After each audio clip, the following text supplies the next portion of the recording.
All right, we're going to go ahead and get started. From that, as people come in, there's still plenty of seats. We'll go through some housekeeping chores. But first, I'd like to introduce our Mayor Joe Santoro, to welcome everybody. Well, thank you, Chris. And well, here we are, a couple of weeks away from January the 16th, which was a very tremendous event for our community. And I'm going to just take a couple of minutes to express some appreciation for you coming here today and spending your time with us so that we can lay out somewhat of an action plan that the city and many other organizations are putting together. What happened on the 16th? January 16th? The fire? Oh, that's when it started? Yeah. Okay. I thought everybody knew that.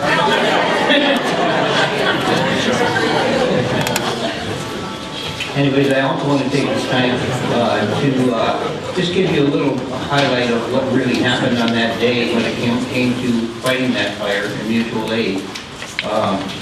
We have, of course, the county fire department who did absolutely a wonderful job for us.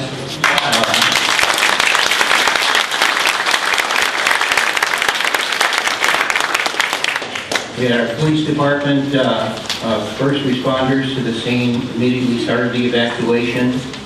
And then what happened after that was absolutely amazing from my standpoint and the standpoint of many people in the community, is that we called for mutual aid because of the intensity of this fire. And we were very fortunate to have, number one, there were no other fires in LA County, which helped us a lot. Secondly, there was a red flag alert, and the county fire department and the National Forestry had put on call additional people just in case something were to happen. And then, of course, God intervened, and he pushed the wind to the west when it was coming down south onto our neighborhood. I can tell you, and I'm sure many of you have seen it, when I was coming in at about 4 to 6 in the morning, the intensity of that fire was absolutely tremendous and absolutely scary, very scary.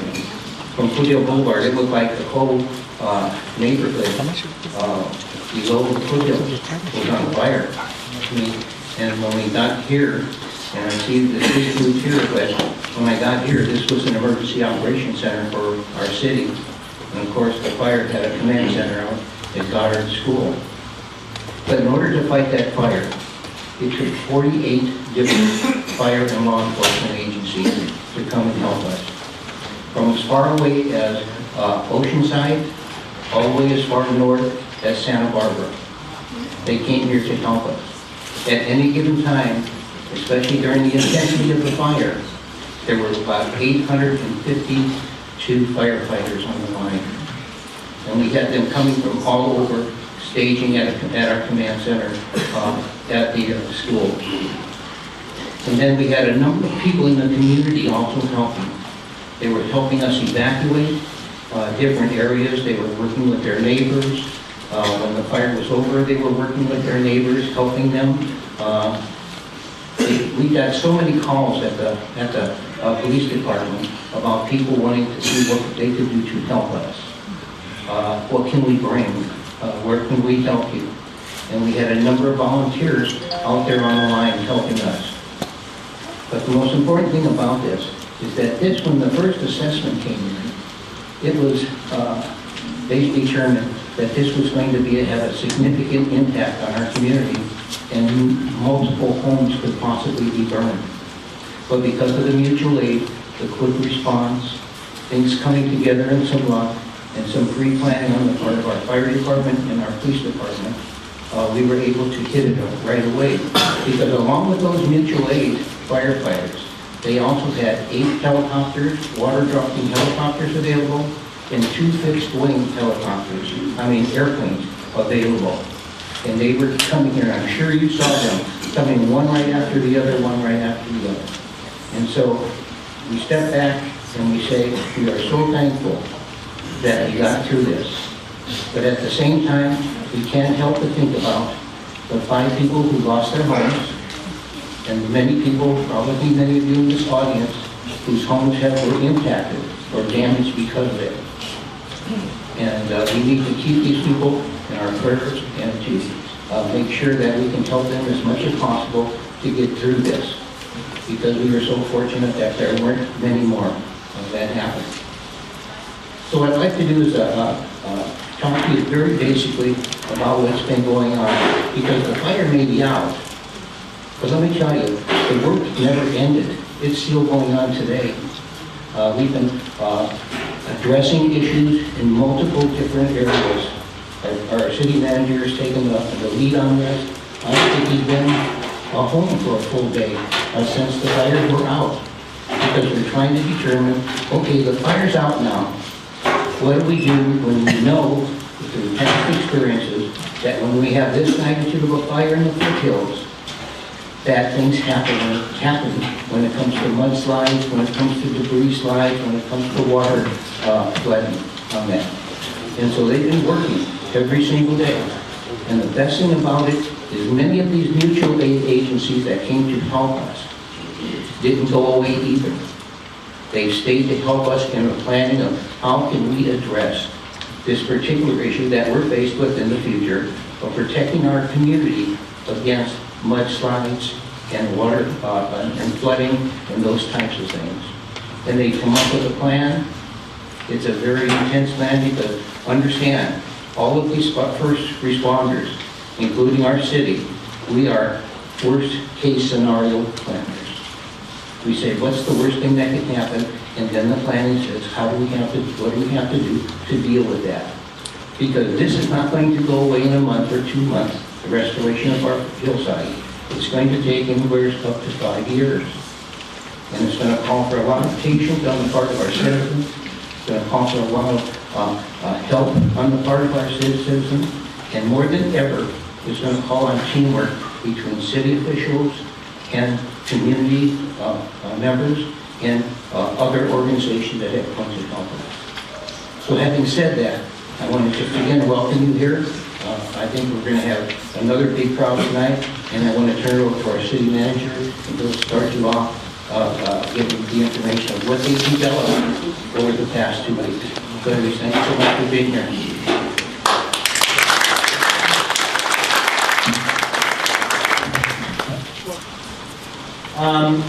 This is our agenda tonight.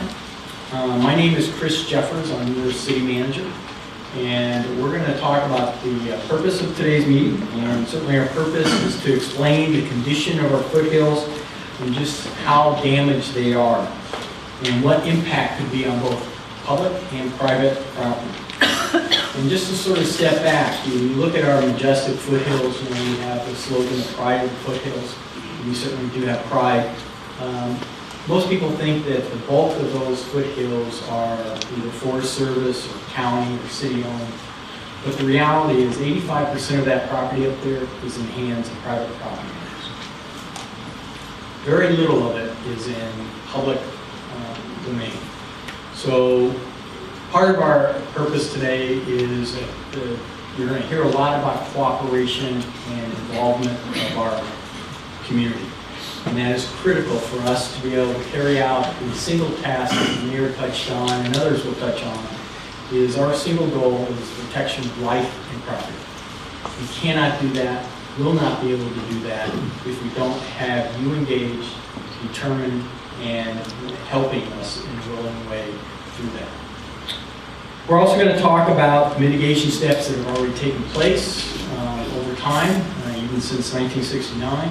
What steps are currently underway and what we're thinking about for the future in order for us to fulfill that goal that I mentioned. With us tonight are some of our partners that the mayor alluded to as far as after post Colby Fire of January 16th that continue to help and work with us and will continue to work with us for the next 5 years. You're going to hear a lot about the duration of our situation here, which is not dissimilar to many other communities, Yorba Linda, Sierra Madre, Arcadia, Monrovia, La Canada, Flint Ridge, communities that have also suffered from wildland fires in the past and the exposure that they have.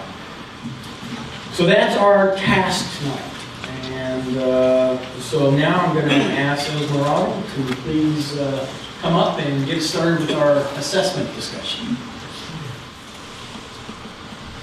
Good evening, everyone. Like Chris mentioned, there was an assessment after a fire that was done. It's pretty typical protocol after a fire, especially if it's over 300 acres. Federal government, it is mandatory policy to go out and conduct an assessment.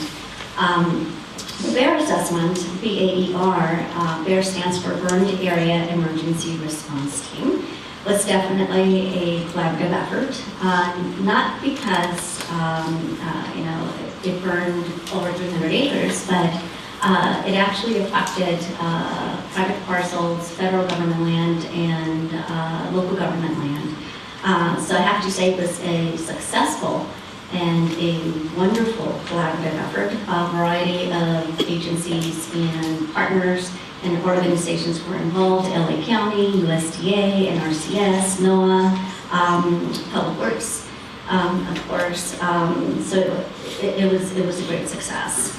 Spearheading the effort was Jay Lopez from LA County Fire Division, Forestry Division, and John Thornton, who unfortunately couldn't be here tonight, but he wanted to, representing the Forest Service. He's actually the district ranger one of the district rangers on the Angeles National Forest. So the ultimate objective or goal of the BEAR team is to determine the need for and prescribe emergency treatments to minimize threats to life and property, and to stabilize and prevent degradation to resources resulting from the effects of fire. And they do this through mitigation measures, recommending mitigation measures. Let me translate that for you. So a BEAR team is comprised of an array of technical specialists that actually go out into the burned area and collect an array of scientific data.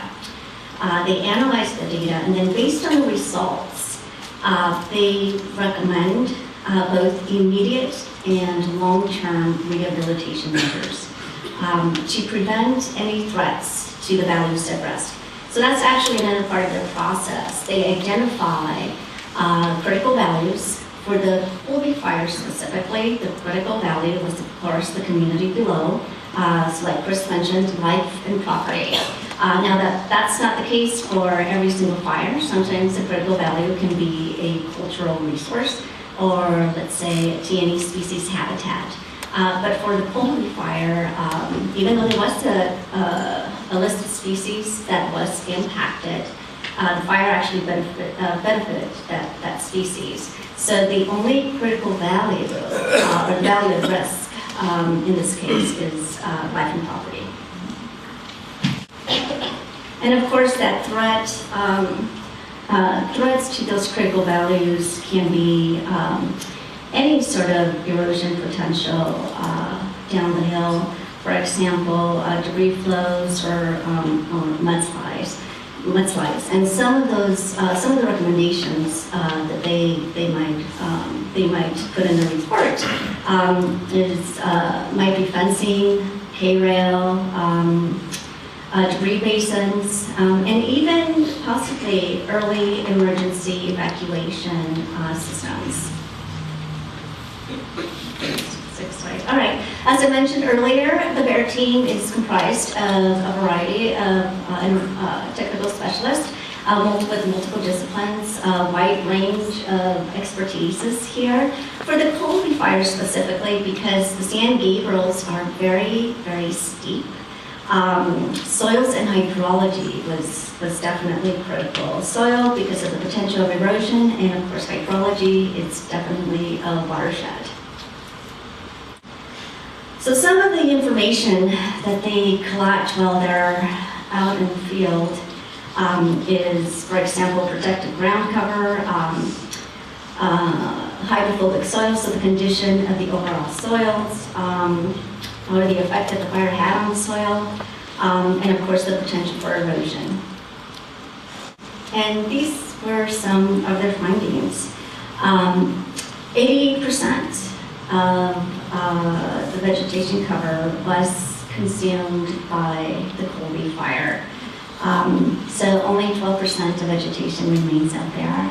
And if you look at the picture on the right, this is how most of the Colby Fire area, the burned area, looks. It just looks like a moonscape. A lot of loose material, sediment in drainages currently. And some of the 12% of vegetation, unfortunately, it looks like the picture on the right, on the left rather, pretty burned up and charred. So very weak condition. The team also found what we call a hydrophobic soil layer on over 67% of the burned area. And so the effects of this hydrophobic soil layer, unfortunately, is that where? Yeah. It inhibits the water to infiltrate down into the ground. So if we do get a heavy rain, unfortunately, it does increase the velocity of the water going downhill. Now, as time progresses, that hydrophobic layer will start to crack. And as vegetation grows, actually, will start to break up. And that will enable water to slowly seep in between the cracks. Now, what happens when water is collected immediately under that layer, as time progresses, that area underneath the layer becomes very saturated, and that's what causes mud flows. This is really interesting, and I think I should share it with you folks. The way that this waxy layer, if you will, is formed is during a fire. While the fire is burning up the vegetation, there are gases that are produced, and those gases seep into the soil, and through a chemical reaction between the gases and the soil actually fuses together, and that's how that layer is produced during the fire. Next on, based on the data that was collected, and so all that ground truthing that these wonderful scientists did, and satellite imagery, they were able to determine the burn severity of the Colby Fire. And this is how it looks. So if you look at the lower right-hand side of this slide, there's the percentage, and we could see that over 66% of the burned area is moderate to high. Again, this means that in those particular areas, there's a high potential of having this waxy layer or hydrophobic soil, and loose material also, so a lot of sediment, and over 66% of the burned area. And this is basically what they concluded from the data that they gathered in their analysis. This is the natural recovery versus the watershed vulnerability. And so this graph compares both elements. You can see that the Colby Fire effects, which is represented here by that red line, they do reduce as time progresses. So that red line goes down, and if you look at the bottom, that depicts years. So the effects start to go down as the watershed starts to recover, and that's identified here by the blue line. If you look at approximately year number 5, that's when the condition of the watershed begins to supersede the effects of the fire. So the Bayer team concluded that the watershed can be very vulnerable from now until up to 5 years. That's all I have. Thank you.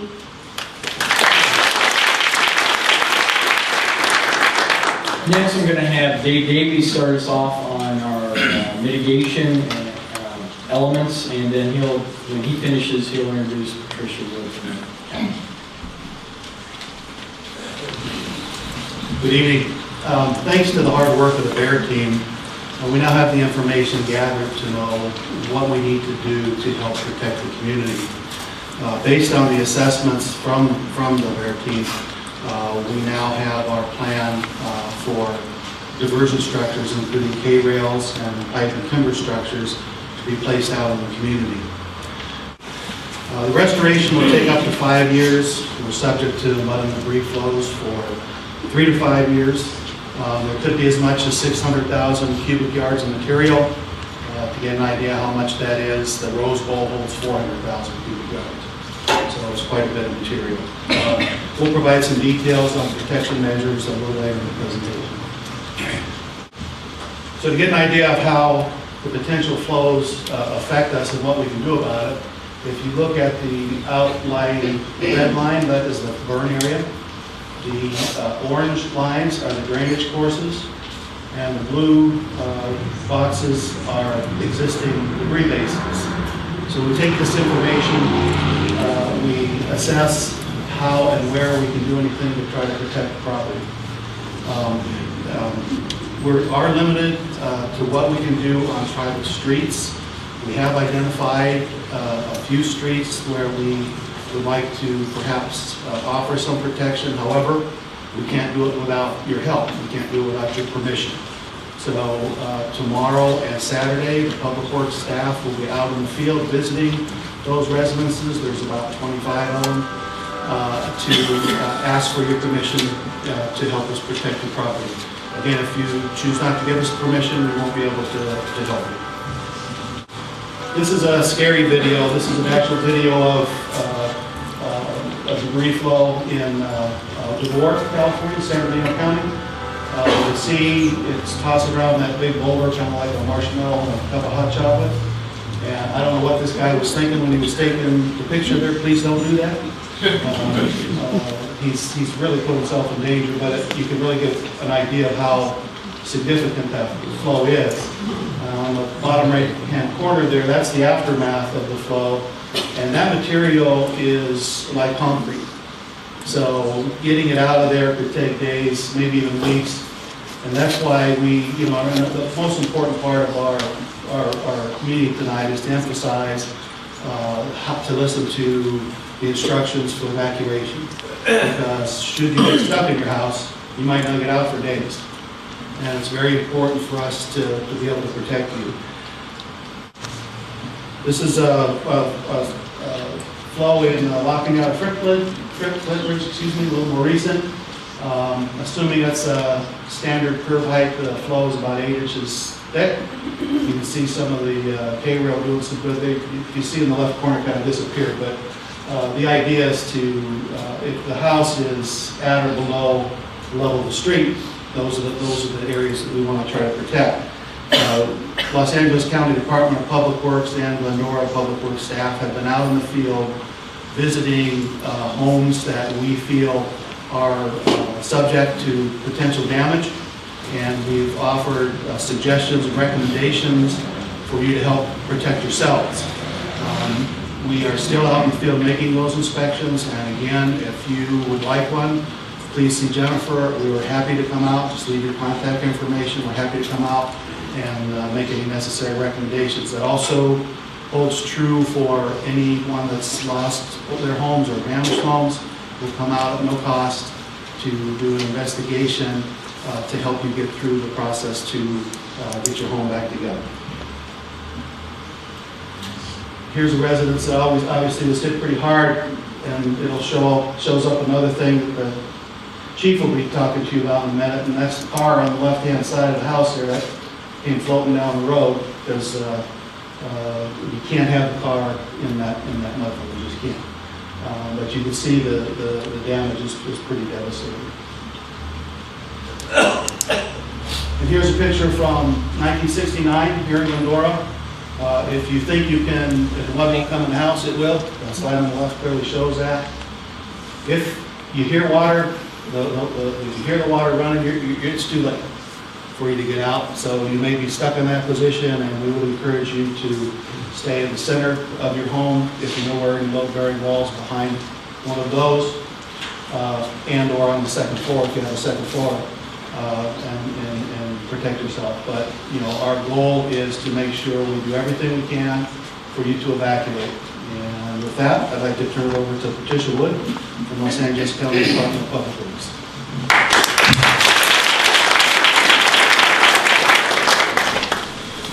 Good evening. My name is Patricia Wood. I'm with the Los Angeles County Department of Public Works Water Resources Division.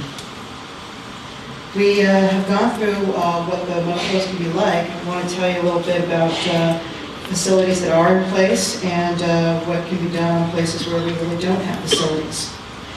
As the slide says on there, catch basins have been installed since the 1969 storm event.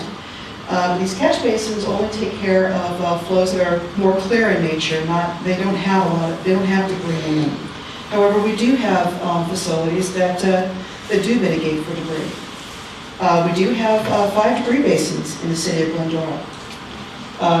Of those, Engelwald and Harrow are the oldest, and they were put in 1958 and 1961. The others up there were put Hook East-West and West Ridge. They were installed in the early 1970s after the 1969 event. About 15 years ago, in 1999 and 2000, Hook East and West Ridge were enlarged. Immediately after this fire, Los Angeles County crews went in and cleaned out the debris basins. You probably saw a lot of the trucks running around in your neighborhoods as a result of that. Do expect to see these trucks a lot during the next several years. I know that they're big, they're bulky, they're dirty, but they're doing everything they can, their very best to protect you. What we also have done is, over the years after the '69 storm, was that we installed street stabilizers. Some of you, if you've ever hiked up in the hills above Glendora, you might have seen these structures that look like concrete leaking locks. However, with all of these facilities, with these stream stabilizers, this still isn't going to completely protect you from the potential mudflow impacts that you're facing after this fire. So there are treatments that we're going to be going over. Public treatments, private treatments, and then don'ts and do's when it comes to implementing private treatments. And we'll be emphasizing this throughout the evening. Mother Nature is very unpredictable. Everything that we're talking about here, we're going to prepare for the worst and hope for the best. First, the public treatments. The City of Glendora is leading the effort to install K-rails on streets where such K-rails would be beneficial in protecting homes along the street from the debris flows. The Natural Resources Conservation Service is helping with the funding for those K-rails, and my department is working with the city to help and assist them in identifying K-rail locations, places where these K-rails would do good. What the county is also doing is that we're monitoring the debris basins in your area, and we're going to be cleaning them out when they need to get cleaned out. And we're going to be keeping a very close eye on them, and we're going to be very diligent in cleaning them out. We're also looking at see if there's a feasibility of other measures that could be taking place. Some of these measures, if they look like that they're technically feasible, they probably would be on privately owned property. And in those cases, we will be approaching private property owners to see if they would give us permission to implement these measures on there. These measures would be more to provide neighborhood scale benefits. They wouldn't be for like individual homes, but if they're neighborhood scale protection. So an example of private treatment, here's slides of the K-rails that were installed in Lockney Flint Ridge.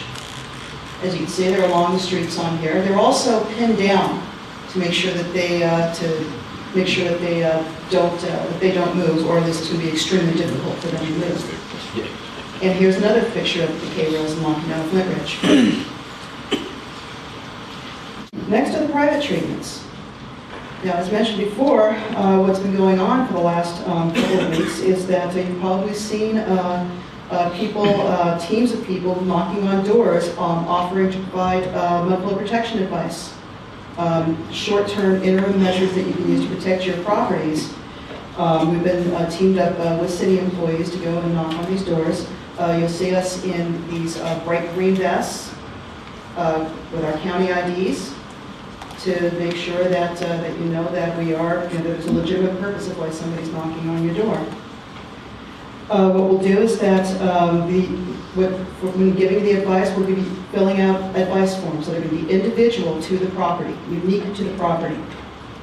And examples of the measures that we are going to be suggesting in these advice forms are going to be following in some of the slides.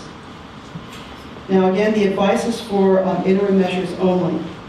For more permanent measures, and that's something that residents may want to look into, because as has been stated, is that these effects can last for several years after the fire.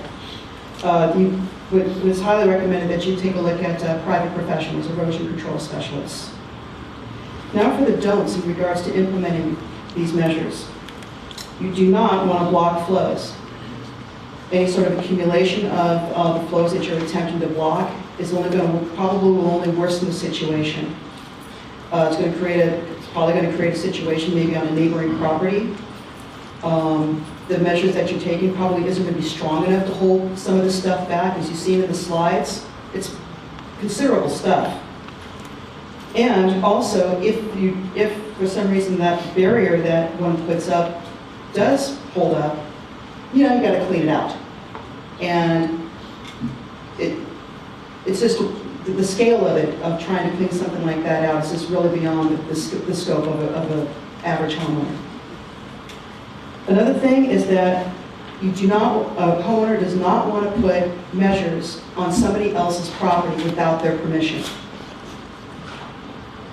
You don't, in trying to deflect flows, which is what you want to do. You want to deflect flows around the house rather than block the flows. In doing so, you don't want to target your neighbor. You don't want to direct it over to your next door neighbor. Here you go. You laugh, but another one, and this is, and I'm sure that this is with common sense for most folks, is that especially on really steep streets where you know that flows are going to be coming down that street. When you've got a storm day, don't park your car on the street. They just turn into projectiles when the flows come down. And it doesn't take a very deep flow to move a vehicle. Also, even though you see that the flows may only be in the street, maybe only a couple of inches deep, don't try to walk into it, don't try crossing it. It'll just knock you off your feet. I've told you a lot about the don'ts, but there are do's to go along with this. Do call for advice on your property if you're concerned about your property. The city is ready and eager to help you. Do consult licensed professionals to install and develop long-term protection measures for your property. Do work with your neighbors. And especially pay attention to the weather forecasts. Be vigilant. You're the ones who are going to be the ultimately responsible for protecting yourselves. Please pay very close attention to weather forecasts. Do follow the instructions of your city agencies. They're out there and they're going to do everything they can to protect you. And also, do have an emergency plan for your family, so you know where people are or where they should be going and so forth. Now, in regards to restoring landscaping, folks probably are wanting to restore landscaping that got burned. If your property is in a fire hazard zone, and there's a map over on the wall there, it's for you to find out if you are in a fire hazard zone, do contact the city planning department, because a permit may be needed for the landscaping. Now for examples of some of the interim measures that folks will typically see on an advice form that the county and the city put out. We've got sandbags here. It's typically for shallower flows. The county advice form will specify the number of sandbags that you need. Also, the advice package that goes along with the advice form will have instructions on how to fill and place the sandbags. Now, for those who go, says, oh, I don't really need the advice, and it's somebody's choice. You want to check with an erosion control professional, especially if you're going to be using more than 25 sandbags. Once you start getting to more than 25 sandbags, if it's not placed correctly, you could be doing harm to your property or somebody else's property. Another measure that is often recommended is a pipe and wood deflection. wall. You can get the materials from your hardware store, Home Depot and so forth. The height of these things are usually no more than 4 feet, and you want these things to be made of substantial materials. 2 by 12 boards, 3-inch thick plywood sheets. The pipes on these things, you want metal pipes, none of this PVC stuff. Metal pipes, 2 inches in diameter. Schedule 40 is great. If not, if all you can get are like the posts, like the chain link fences, just get the thickest gauge steel you can get. And when they talk about gauge, the lower the number on the gauge, the thicker the steel. To attach the wood to the posts, you just use U-bolts on that. You also want to drive these posts into the ground very deep. You probably want it 4 feet deep in the ground. So when you talk about the height of the wall, you're talking about a substantial length of pipe that you're going to be ordering for each post. But it is very important to put those things in deep and put a concrete foundation around them. Now, for anything where you're going to be putting one of these posts anywhere near a driveway or in a driveway, please contact Underground Alert. 811 is the number you dial. Please do that before doing any work on there. If you have any doubts at all, please call the city's Public Works Department. Another treatment are for windows and doors. And again, you can get these materials at a hardware store. Now another picture is for the driveway. This is going to be especially important for those who are going to be on streets where K-rails are going to be placed. It's going to be the property owners who will be putting the barriers across their driveways. So here's a picture of what one resident did in the fire area. And again, you want to use substantial materials, substantial wood, substantial pipe, and you want to put them deep into the ground. Now for on these, what the residents did was that they put a larger pipe into the ground, a wider pipe, to act as a sleeve. And then all you need to do is just put it into the sleeve, take it out when you're done. What you want to do with those sleeves when you're done is that you want to cover them up. So that way dirt, leaves don't go in there, and now you can't get your post in those sleeves when you need to do it. And again, substantial materials, because these debris flows pack a wallet. Now here is a picture of what these things are going to look like with the K-rails and the driveway barriers put together. Here you'll see the K-rails along the street. The direction of the flow is going up in this picture. And what you see to fill the gap, you see the driveway barrier right there that the resident will put in. And then to fill the gap are sandbags. So that way you don't have flows sneaking in behind the K-rail. Now, it's also very important. It is imperative for everybody along the street with this K-rail, for everybody to close off their driveways. All it takes is for one gap on there to do a number, not only on the property of that driveway, but also on the property owners that are below that property. Now, what's also on here is that there's water-filled K-rails, where these probably wouldn't be recommended are in places where you really can have flows coming in, like at T intersection, or on streets, or the curved portions of streets. You probably want to use a more substantial pipe and timber barrier. So as a recap, you want to deflect flows around your house, not block the flows, but deflect them around your house, but do it without harming your neighbors. Implement the measures as soon as you can, and do seek your own professionals for long-term and permanent measures. And now back to Mr. Jeffers.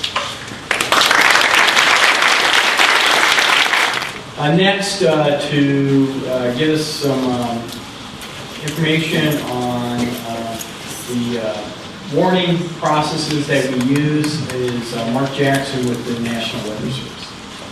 Thank you very much, Chris, and thank you everybody for being here. My name is Mark Jackson. I'm the meteorologist in charge with the National Weather Service office up the road in Oxnard. And there's two other people on the staff here.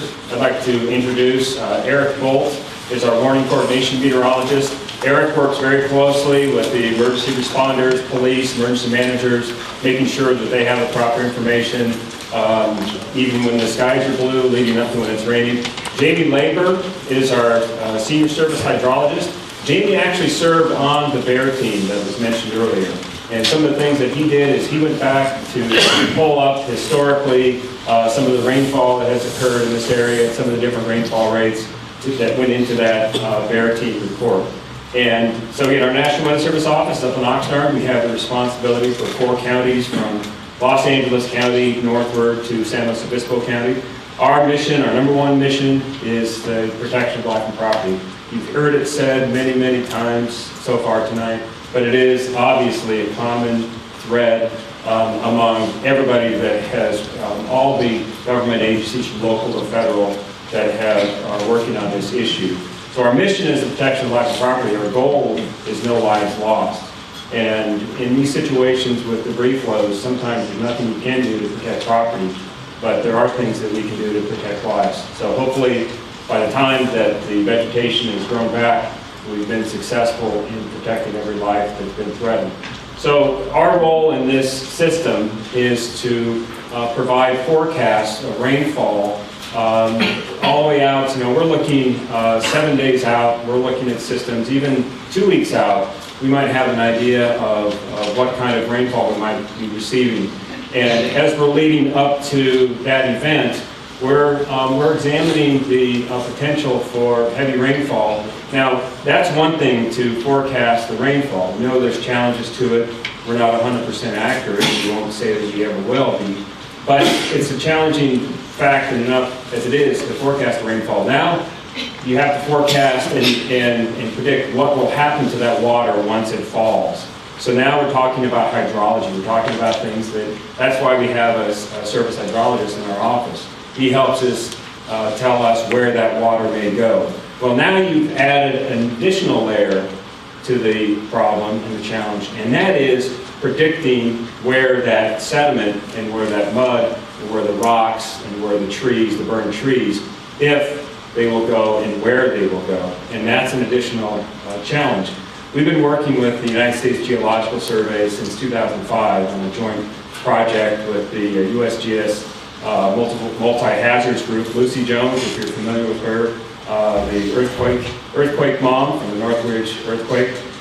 We've been working closely with her group. The USGS has the knowledge of within areas that are vulnerable to debris flows, the understanding the geologic characteristic of that area. And what they've done is they go back and they look at historically debris flows that have occurred within similar geologic areas.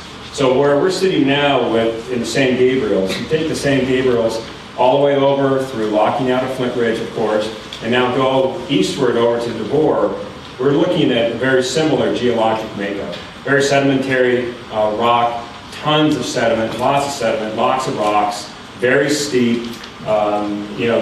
Obviously, you look at the makeup, there's been a lot of erosion already. You look at where the streets are now, those are natural channels where the water wants to go. The water and the debris want to go down the path of least resistance. So we look at the video from DeVore, that was a debris flow. USGS goes back, they look at the rainfall that occurred when that happened.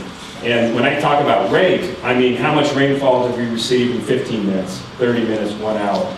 And there's other factors that are involved as well, such as how much rain had been received already, how saturated would the ground already be when we get that rainfall rate. So they give us these rainfall rates that we use for these different areas. In the San Gabriel Mountains, one geologic area, we have a certain rainfall rate that we use. And the table that is on the bottom is the guidance that we have for predicting and warning for mud and debris flows.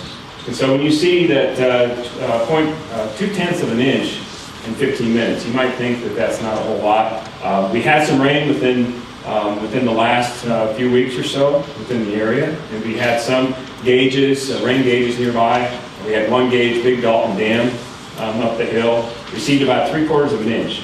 But the good thing is that the rainfall rate that accumulated to that 3/4 of an inch was fairly light. it never exceeded any of these thresholds that we see here.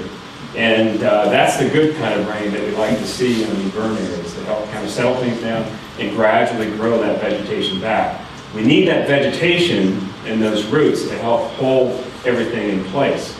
And as was mentioned earlier, very hydrophobic.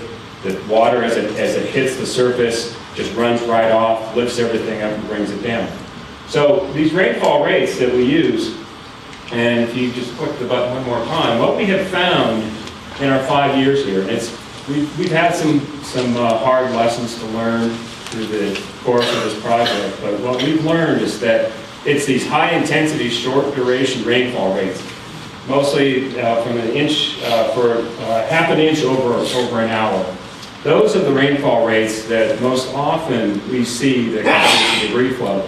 Now, the challenging part to this is that these don't have to occur within a strong El Nino year, for instance, in 1983, 97, 98. The debris flow that you've seen pictures of from 1969 in Glendora, the rainfall that was up in San Gabriel Dam gauge, we went back and looked at how much rainfall was received each hour from that duration, from that week-long period in January 18th to January 18th to 25th. And the debris flow occurred on the 22nd. It had actually already, the area, at least that gauge in San Gabriel Dam, had already received 15 inches of rain.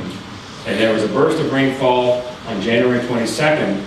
And that burst of rainfall only had rainfall of about 0.6 of an inch in an hour. So it's a lot of rain, but there were other factors that played into it. And a total over that week was 30 inches of rain. So very anomalous storm, but it doesn't take that. DeVore, the amount of rain that produced that debris flow, wasn't quite as much as that was, but still a lot of rain. So the message that I want you to take away from here is that we don't need to have this mother of all storms. We're looking out a week where it's going to be raining for 2 straight weeks, maybe like we did back in 2005 or 2003. What we're looking at is a situation that many times could occur with garden variety thunderstorms with those rainfall rates. So we have to be aware of what's going on.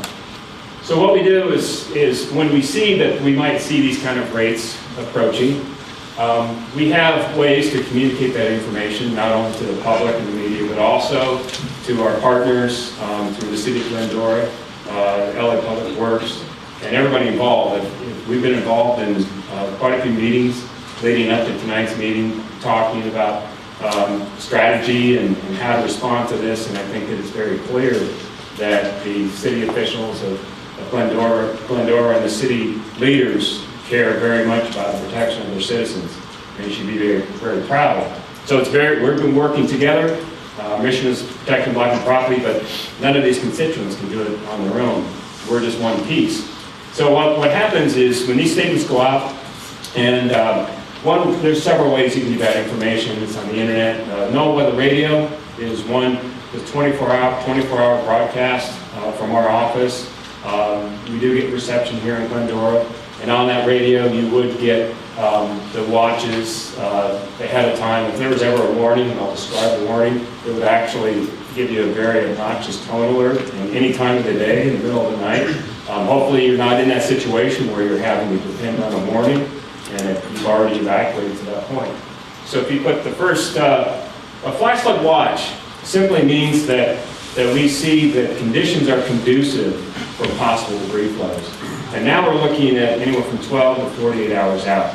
Even before you get to 48 hours out, we're already communicating the possibilities with city officials, with Glendora PD, to give them a heads up even a week out in advance that we might have this type of situation. But once we become a little more certain, once the forecast models come into better form and more consistency, we might issue a flash flood watch. This is the point that as you listen to your city, the directions and the actions instructed from the city officials, evacuations, for instance, you've already had your ready kit ready to go, your important valuables that you need to take with you. Now's the point where we're saying now we need to mobilize, we need to do something, we need to get out. And we understand that evacuation can be very trying and there can be fatigue. And we want to make sure that when we press that button or when the city officials make that decision for evacuation, and it's the best decision possible. err on the cautious side. But still, we understand that if we cry wolf too many times, that you'll say, yeah, okay, we're not going to see it, we haven't seen it yet, but so that we're aware of that, and we try to do the best we can to make the best possible forecast. So if you go now, one thing I want to point out, you might hear something called a flood advisory, and these technically are defined as nuisance situations. You might have a situation where you have some water across the road, small rocks, small debris, but technically speaking, they aren't life-threatening or property-threatening situations. So I just wanted to throw that out there so you understood what it meant. And finally, flash flood warning in a perfect system, and in listening to the directions of the city officials, this won't come into play because you will have been evacuated. But if there is a situation in which you are still in your residence, that and something like this is issued, unfortunately, because of the science, the state of the science, the earliest we can maybe issue one of these is maybe minutes to maybe an hour, maybe a couple hours before we see what's going to happen, and we think what's going to happen. So, as you saw with the video, with the debris, the water going down the road, that's not the time that you want to get in your car and drive down the road, because it could be too late, and it will just carry your car away. So at this point, that's where you would have to shelter in place. And as we said earlier, the interior part of your house, hopefully in the upper floor if you have one. But again, ideally, by this time, you've listened to the instructions of the city officials and you've evacuated. I'll also say, though, that there may be times, and I mentioned earlier that the kind of rainfall rates that we see could occur in garden variety thunderstorms. They may not be accompanied with a flash flood watch. It may not be a widespread type of situation, long duration situation where we have a flash flood watch out. And we may see a thunderstorm that moves up the valley, for instance, might be August, maybe next September, where we have a monsoon. The thunderstorm slows down as it gets a little bit closer to the St. Gabriel's. Thunderstorms like it when you've got that rising air up the mountain, might park there for a while, and just in the right spot, produce the type of rainfall rates, and rainfall that can produce a debris flood. Now, the other thing that we should keep in mind with this is, going back to what I said about, we're not 100% accurate. It's one of the things that we agreed on doing is, if we do have a debris flow event, we will go in there, meet together, and do a post-assessment. Talk about what went right, what we could do better.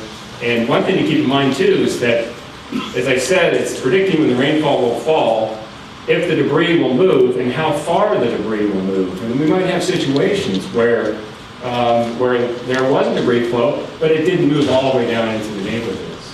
So, we will carefully evaluate the success and the situations where we're not successful, but we'll always be doing this post-assessment and keeping in mind that we want to provide the best possible service for the protection of life and property. Okay. Thank you.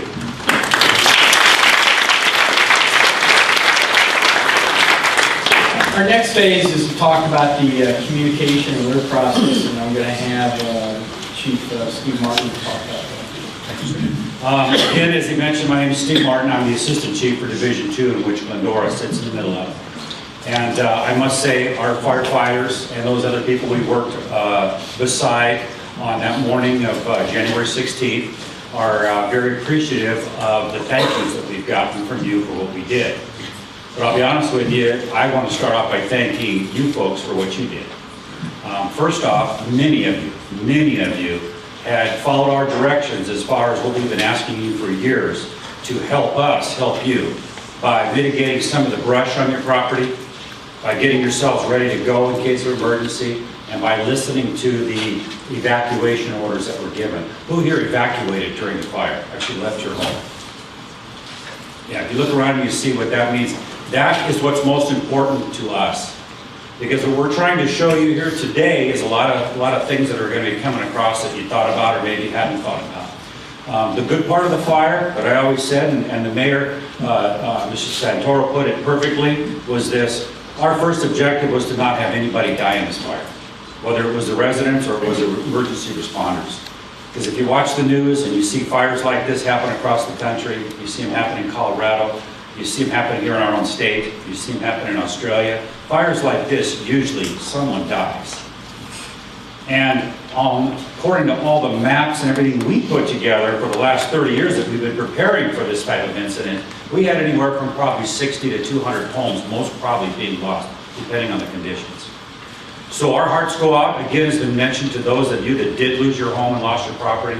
I'm thankful that you're alive. I know it might not mean much afterwards. I've been doing this for 30 years. I've seen a lot of fires like this, and I do know one thing: houses get rebuilt, people don't. But there's something else that I've also learned too, is that if you don't prepare, maybe you're not ready for the next part of the emergency, and you could lose something that's next valuable. Your home is actually third in line. Your personal possessions so many times can't be replaced. Pictures, important papers, documents, and this is what I'm here to ask you today to start thinking about, since you are living at the tip of a spear of an emergency situation. We have some flyers over here on the table that are actually were made up for brush fires, for folks like you. It's called the Ready, Set, Go program, if anybody has ever heard that. And basically what it's to do is that they let you know that you are in a potential area for a brush fire. That's what happened here. That you need to get ready and think about what you would do at that time. You need to get set when you start hearing the alerts and the weather changes and all the things that are coming at you on the fire side, and then you go when they tell you, or we ask you to evacuate. We're going to ask the same things here, because all the things that we're talking about now are just another type of emergency. The one little better factor than the fire is, we got a little better time window to tell you when something's going to happen. Fires, we might get the red flag. We might see some other fires happening in other places in Southern California. Kind of gives us an idea. But here specifically, the one tool we have is the Weather Service is telling you, they're going to be able to tell us 4, 5, 6 days out, hey, there's storms coming. And as they get closer, it's going to start giving us a read. And so what we're going to ask you to do, and what the police chief is going to come up here and talk about, is how we warn you and what we want you to do. But from the fire department side, I'd like to ask you this. I'd like you to prepare your home. I'd like you to have your valuables and your documents at a place that either you can put them someplace else. Maybe if you have another place you can put them for a couple of years. If you have a place that you can at least go grab them and get them out of there when we do have these warnings. Again, because the mud flow will come in and it's like concrete afterwards. I happened to have been a battalion chief in La Cañada back after the station fire when we had the La Cañada Flint Ridge, and the pictures are here on the wall. All the pictures you see there were something that I was involved in from the get-go. I hadn't seen anything like that. Seen a lot of fire, but I hadn't seen mud and debris flows. We put K-rails out in front of all the houses, and we thought we were doing a good job. The rains came and washed all the K-rails down the streets, and the K-rails and cars were all mixed up at the bottom. So we learned, I guess we're going to have to secure the K-rails to the ground, but we got to get the cars out of the area. So all the things that you're hearing today are just the lessons that we've learned from previous experiences. And you folks are going to become the next experts in Southern California on what to do to prepare yourself for emergencies such as this. Again, we are in a drought, but that can change. It just rained a couple of weeks ago. And you know, you never know when things are going to turn. And as they've talked about, if it doesn't rain this year, that only leaves the same condition here for next year. So getting prepared now, it's amazing the amount of help that the City of Glendora has put together quickly and taken advantage of the resources that they had available to help explain to you what's happening, to help you and assist you. They're going house to house to show each and every person how to protect yourself and what to do. Take advantage of it, people don't get this everywhere, trust me. But from the fire department standpoint, I just want you to be prepared, because our next role in an incident like this is when the mud's already flowing. And even though these firefighters back here will step in front of a fire coming at them, and they did up here in your hills to help put that fire out, we can't do that with the mud flow. There is no stepping in front of it. We have to all step aside. You need to get out. We'll stand aside. We'll let it go where it wants to go, and then we'll go back in and we'll take care of our business. If everybody's done their job good and a little bit of luck on our side, maybe we're able to divert it and everybody's house is okay. But again, as we've seen, we don't want to count on that. We want to prepare for the worst. So the one thing we do know is that asking you to leave your home is a very, very tough thing to do. Okay, there's a lot involved in that when you ask them to leave for tonight, or for 2 nights, or for 3 nights. And we get that. We're not unsympathetic to that. But you have to understand, our biggest priority is to save your life. And then we'll take care of your house, and we'll take care of everything afterwards. So what I'm going to do now, and by the way, I want to give recognition because everybody likes to pat the fire department on the back for the job done, and I appreciate the statements that you did. Again, that's what we do, that's what we prepare for, and I would think that's what you expect. But one thing that really assisted us to do our job and helped you was that your local police department, with the assistance of other agencies too, worked together with us in a unified command to get that word out for evacuations and had you leave your house. And what you'll see here on the wall again is all of us working in one incident command, for those of you that are familiar with that. And we're going to do the same thing on any other emergency that comes here. But the police department, that's the one. Those are the folks that you want to listen to, because as they're going to be explained to you, they're going to tell you when it is time to get ready, time to get out, and then we'll let you know when it's time to come back in. So I want to give my thanks to the Glendora PD and introduce their new police chief. Good job. Good evening, everyone. Thank you for being here. It's great to see so many people out here. Steve and I have been working together for a long, long time. We're both getting close to 30 years on the job. He actually was once assigned to as an engineer before he promoted up, engineer in 151. And we laugh about it because I was a motor back when he was an engineer. And so when his fire trucks would be driving past me, code 3, I'd point my radar gun at him just to antagonize firefighters, because it's just a lot of fun to do. Tonight I'm going to talk about a 4-color alert system that the city is adopting in order to notify residents about what you need to do in the event that a substantial rain is coming and that the potential for mudslides that may occur. And so by doing so, I first have to apologize to all of you. I'm going to issue you alerts that may or may not materialize. We've got a 4-color alert system: green, yellow, orange, and red. Red is mandatory evacuations, and there's going to be times. There's going to be times in the next few years, as a matter of fact, up to 5 years, that we are going to issue red, and it turns out that evacuations weren't needed. But in essence, that's not a failure, folks. That's a success, because what happened is that we got you out of your houses for a short amount of time and nothing bad occurred. And so we are here for worst case scenario. When we talk about, if you look at the chart up there, the 1968 fire and 1969 flood, the Weather Service will tell you that that 1969 flood, that was anomaly. That was a lot of rain in a short amount of time. But if you look at that 1968 fire, there's actually 2 fires that occurred, one in July, one in August. And that area burned, the footprint that it burned was substantially similar to the footprint burn of the Colby Fire that we just experienced. And then the subsequent flood, 1969, the model where the mud comes down is similar, not unlike what is modeled today. The only difference from 1968 and 1969, one is that there are debris basins since that time, facilities up in the hills that have been built to try to mitigate some of that mud flowing in the event this thing happens again. And number 2, of course, density. There's about 70% more dense, more homes have been built along the foothills since that time. So obviously forecasting is not 100% accurate due to various reasons, but we're going to receive that information here at the city. We're going to receive that information. We're going to work with Mark's team, and we're going to work with Public Works, both the city and both with the county, find out how much rain has fallen, how much debris is currently in our basins, and make that assessment. And I'll go over the 4-color system in a bit. Residents need to be alert and aware of their surroundings. I have to give you that disclaimer, folks. I'm going to do my best to notify you. And how I plan to notify you is electronically, because that's the best way, the quickest way, and the way that I can get the information to you, most of you, in a short amount of time.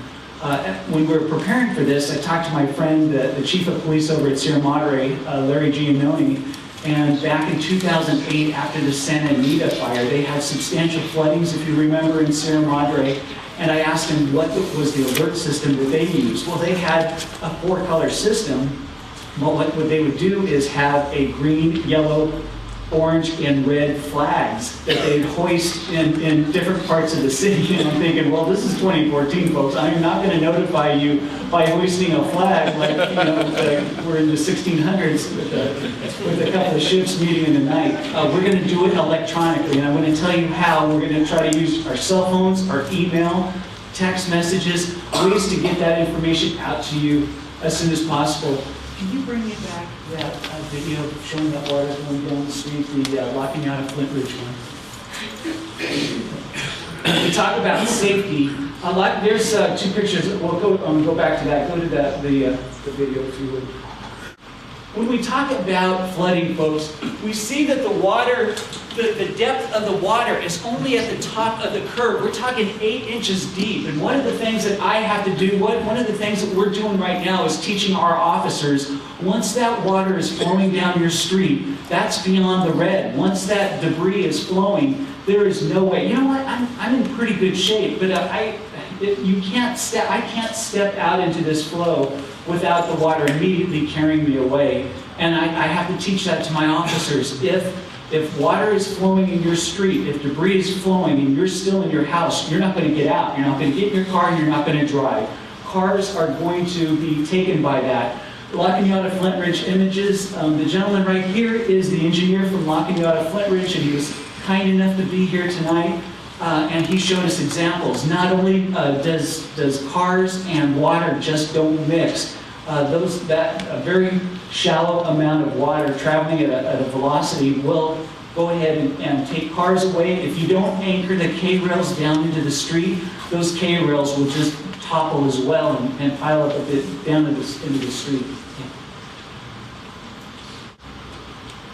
We see these images right now, but check out the images, the date. If you see on the lower bottom, 1/31 of 2014. Go ahead to the next image right there. That's what it looks like today. This flooding was 4 years ago, and those K-rails are still there. When we look at it, we're going to tell you that there's going to be an increased truck activity. There's going to be 3-axle dump trucks up and down your streets when and if these rains come, because these trucks got to get into the basins after the rains and empty them out so that the next storm that comes there can be taken out. But it's also those K-rails. Those K-rails, those monsters, if they're going to be in front of your street, folks, they're going to be there for 4, maybe 5 years.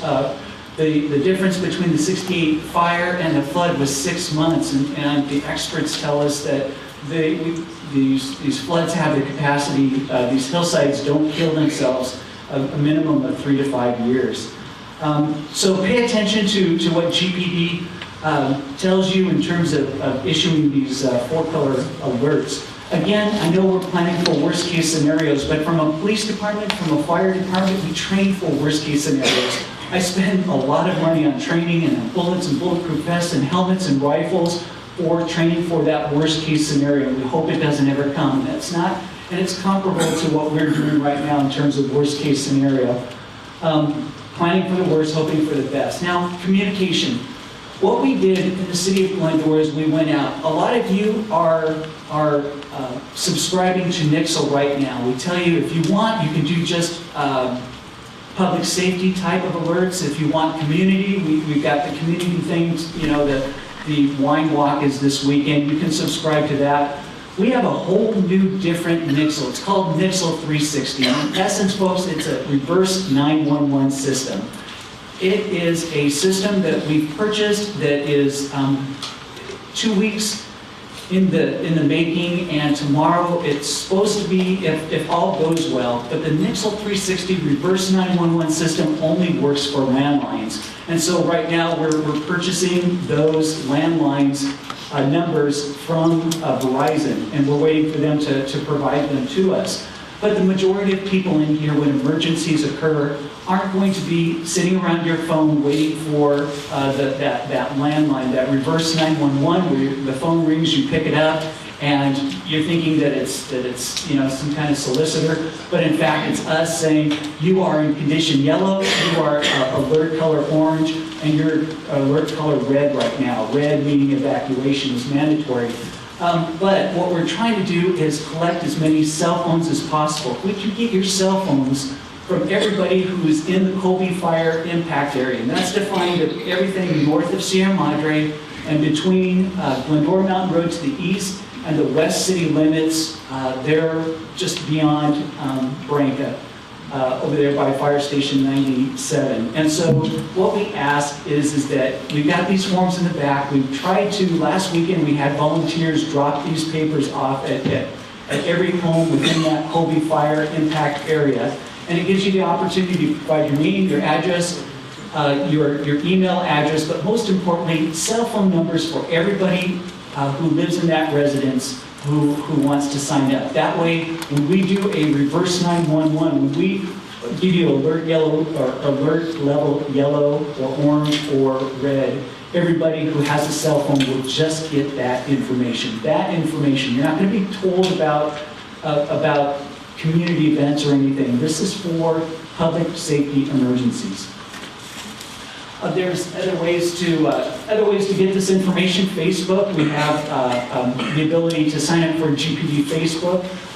Tonight we have both Nita and Shauna Solello, or Corporal Shauna Solello, both of them back there will sign you up for Facebook. At Nixle, we have the Glendora Report, our monthly newsletter that goes out.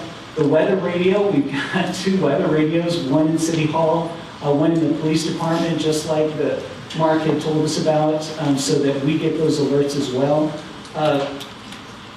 Radio, TV, city website. The city website, you should bookmark that, and Mr. Jeffers will tell you about it in a little bit, but that is a very immediate way to find out what color level you are, is to go up on the Colby, or the Glendora, City of Glendora website, the Colby Fire page, and it will tell you immediately whether we're green, yellow, orange, or red. Channel 3, and then care of the LA County Public Works website that you can sign up for alerts as well.